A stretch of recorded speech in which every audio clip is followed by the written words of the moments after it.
지금 국회 정보위가 국군정보사령부 블랙 요원의 명단이 북한으로 유출된 정황 등에 대한 보고를 받고 있습니다. 대한민국의 정보 역량을 한순간에 무너뜨린 이번 사건, 어떻게 드러난 건지 저는 그게 궁금했는데요. 흥미롭습니다. 우리 정보기관의 전문 해커가 북한 정보기관의 서버에 침투한 과정에서 한 수상한 자료를 발견했답니다. 국내 화이트 요원뿐 아니라 다른 신분으로 위장해서 몰래 활동하는 이른바 블랙 요원들의 이름, 명단이 북한 기관의 컴퓨터에서 나왔던 겁니다. 해커가 즉각적으로 군 보안 업무를 담당하는 방첩사령부에 신고를 했고 방첩사가 색출에 나섰는데 정보사에서 재취직한 군무원 A씨의 개인 노트북에서 요원들의 명단이 발견된 겁니다. 그러니까 이번 사건이 우리 정보기관의 해커가 북한을 해킹했더니 이런 자료가 나와서 그걸 역추적했더니 이 군무원 A씨라는 사람이 나왔다는 겁니다. 김광삼 변호사님. 저는요, 우리 군은 주로 북한이 해킹을 했을 때 이걸 방어하는 역할을 주로 할 줄 알았어요. 그런데 우리가 북한을 공격한 과정에서 이런 사실을 알게 됐다는 겁니다.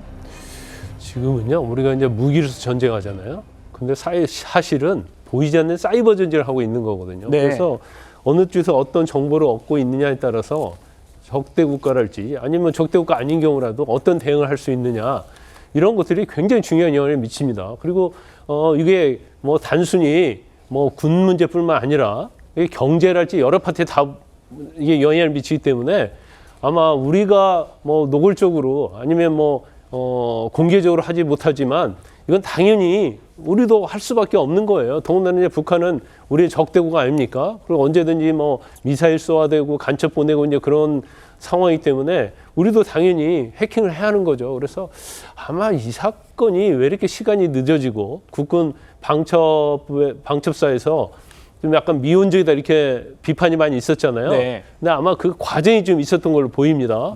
그래서 이번에는 어떤 식으로 해서 저희 공개됐는지 모르겠지만 결국 우리도 북한을 이제 해킹을 해서 결국 저기 빠져나간 걸 알았잖아요. 우리가 만약 북한을 해킹하지 않았다고 한다면 지금 우리의 블랙 요원 명단이랄지 이런 것이 빠져나간지를 몰라서 유출된 걸 그렇죠. 몰랐을 거 아닙니까? 근데 결과적으로 뭐 해킹한 성과를 얻었다고 볼 수 있지만 똑같이 북한도 우리를 해킹하고 있기 때문에 우리 내부에서 어떤 문제도 있을 수 있다는 거죠. 그래서 어쩔 수 없이 그걸 잡기 위해서도 우리를 해킹해야 하는 거고 북한도 마찬가지겠죠. 네. 그래서 결과적으로 보이지 않는 사이버의 어떤 총성이 매일매일 전쟁을 하고 있다 이렇게 볼 수 있을 것 같아요. 자, 남북한 첩보전이 굉장히 치열하게 지금 이 시간에도 진행되고 있다는 겁니다. 이번 사건으로 과거의 일도 다시 조명되고 있어요. 어떤 일이 있었냐면 우리 해군의 잠수함 설계도가 한번 해킹을 당한 적이 있었습니다. 당시에 3,000톤급 잠수함을 만들던 대우조선해양의 내부망을 북한이 해킹한 걸로 우리 정부는 당시에 잠정적으로 결론 내렸는데요. 저희가 취재를 해보니까 그때도 우리 해킹 부대가 북한을 해킹했더니 북한 컴퓨터에서 이 어떤 뭐 정보들이 있는 걸로 확인됐던 걸로 그렇게 지금 전해지고 있습니다. 설주환 변호사님. 네.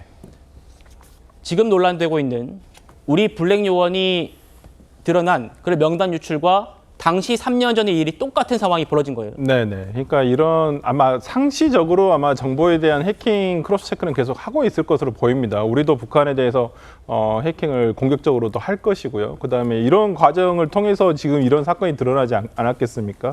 그러니까 이미 4월 달부터 이 사건이 발생한 거에 대해서는 알고는 있었다고 해요. 근데 우리가 보도에 된 바와 같이 이 블랙 요원이랑 화이트 요원이야 그렇다 치더라도 블랙 요원이라는 분들은 신분을 위장한 상태에서 어떤 첩보 활동을 해온 분들인데 그분들의 어떤 신변 안전이라든지 아니면 귀국을 도와야 될 시간을 조금 벌어놨어야 되기 때문에 조금 저는 좀 4월 달에 벌어진 이후에 조금 잠잠했던 건 아닌가라는 생각이 좀 들고요. 그나마 다행스러운 것은 이게 정보사의 블랙 요원들이거든요. 네. 근데 이번에 발견한 건 국정원에서 이것을 발견했다는 얘기가 있어요. 보도에 따르면. 그렇기 때문에 이게 정보기관이 하나가 아니라 2개, 복수의 정보기관이 존재해야 되는 이유가 이번 사건으로 이제 다시 한번 드러났다고 볼 수가 있거든요. 그렇죠. 그러니까 다행히도 국정원의 블랙 요원이라든지 어떤 정보원들에 대한 정보는 아직까지는 넘어가지 않았다고 볼 수가 있어요. 그나마. 근데 어찌되었든 간에 군 정보사에서 관리를 하고 있던 어떤 이런 블랙 요원이라든지 정보 취합을 하는 특히나 북한에 있는 휴민트들이 많이 발각이 됐을 네. 확률이 높습니다. 근데 이것을 복구하는데도 시간이 정말 어마무시하게 들어가는 것이고 노력도 많이 들어야 되고요. 그래서 다시 한번 정보에 대한 조금 이게 체크를 그다음에 정부 차원에서 그다음 국정원 차원에서 군 정보사 차원에서라도 다시 한번 다시 체계 정립을 해야 되는 시기가 아닌가라는 생각이 좀 듭니다. 예. 자, 이런 일과 관련해서 저도 주변에서 비슷한 일이 있었습니다. 저희 국방부 취재 기자가 TV조선 기자가 정보기관으로부터 전화를 받았어요. 그때 북한으로부터 당신 핸드폰이 업무용 노트북이 해킹됐다라는 얘기를 들어서 어떻게 됐나 봤더니 우리 국방부 기자들도 노동신문이나 이런 것들을 취재하기 위해서 들어가기도 하거든요. 그때 북한에서 이제 백도어라고 하죠. 이게 악성 코드를 심어가지고 해킹이 됐고 그걸 이제 우리 정보기관에서 처음에는 기자를 감시하나? 이런 생각을 했는데 그게 아니라 역시 북한 기관을 해킹했더니 우리 국방부 기자의 그런 화면이 이렇게 나오더라. 그래서 이제 경고하고 또 뭐 백신 설치하고 그랬던 기억이 있습니다. 강 부위원장님. 네. 과거에 김정남이 김정은한테 살려달라라고 이메일 보낸 적이 있었거든요. 이게 또 보도가 됐는데 그때도 우리 해킹 부대가 북한 대사관 이메일을 해킹했다. 이렇게 지금 전해지고 있습니다. 네. 그러니까 이제 저희 정부도 사실 해커들을 양성을 하고 또 해커들이 활발하게 활동을 하고 있습니다.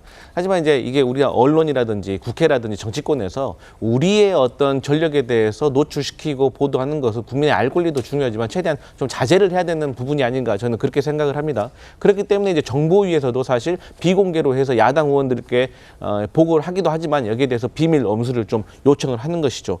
그런데 북한도 우리와 만만치 않게 상당히 해커들 그리고 이런 전력들을 양성을 하고 있어요.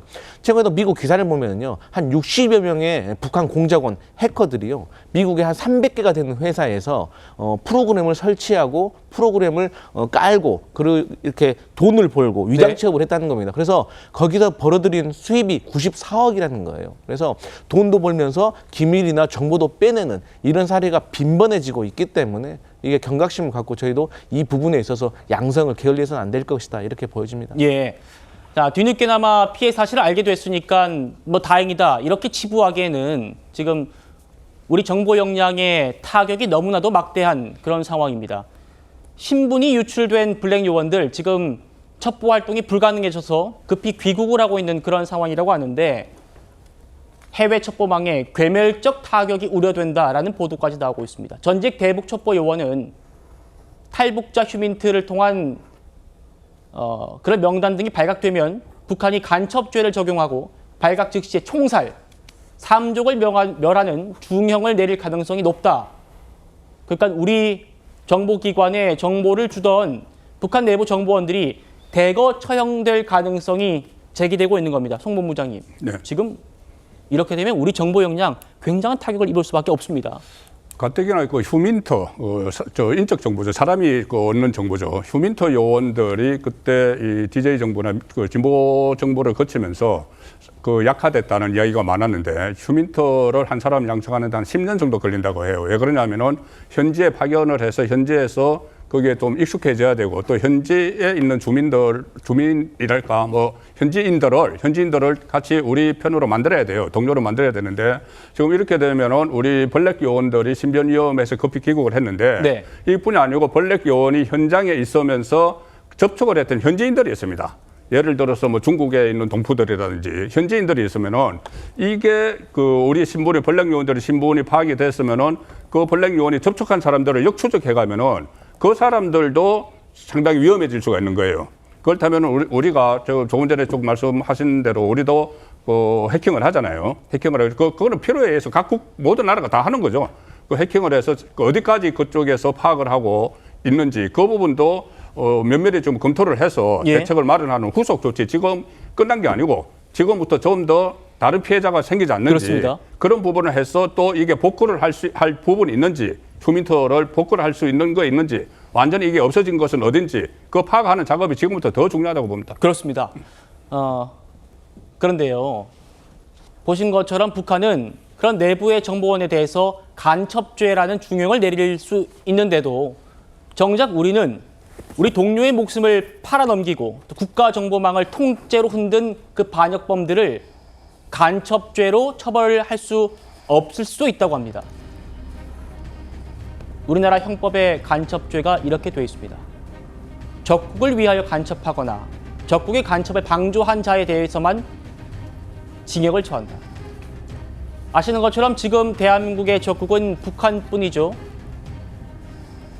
지금 이 법대로라면 이번 사건도 북한으로 정보가 바로 간 게 아니라 중국의 조선족을 거쳤기 때문에 간첩죄 적용이 어렵다는 겁니다.